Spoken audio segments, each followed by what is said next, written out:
एक दिन गौतम बुद्ध अपने शिष्यों के साथ एकदम शांत बैठे हुए थे। उन्हें इस प्रकार बैठे हुए देख उनके शिष्य चिंतित हुए कि कहीं वे अस्वस्थ तो नहीं हैं। एक शिष्य ने उनसे पूछा कि आज वह मौन क्यों बैठे हैं? क्या शिष्यों से कोई गलती हो गई है? इसी बीच एक अन्य शिष्य ने पूछा कि क्या वह अस्वस्थ हैं? पर बुद्ध मौन रहे। तभी कुछ दूर खड़ा व्यक्ति जोर से चिल्लाया, आज मुझे सभा में बैठने की अनुमति क्यों नहीं दी गई है? बुद्ध आंखें बंद करके ध्यान मग्न हो गए। वह व्यक्ति फिर से चिल्लाया, मुझे प्रवेश की अनुमति क्यों नहीं मिली?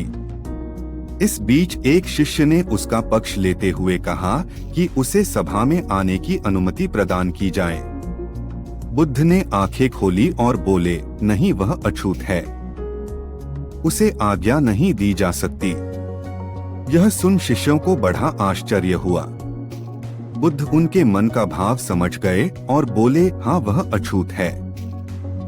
इस पर कई शिष्य बोले कि हमारे धर्म में तो जात पात का कोई भेद ही नहीं, फिर वह अछूत कैसे हो गया?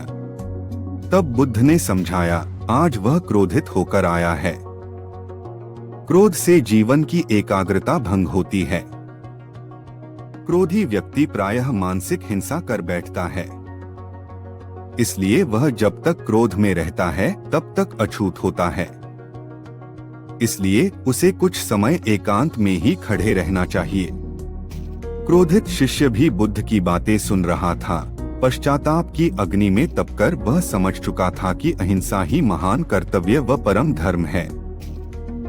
वह बुद्ध के चरणों में गिर पड़ा और कभी क्रोध न करने की शपथ ली। बुद्ध ने कहा भी है, क्रोध को पाले रखना गर्म कोयले को किसी और पर फेंकने की नीयत से पकड़े रहने के समान है, इसमें आप ही जलते हैं।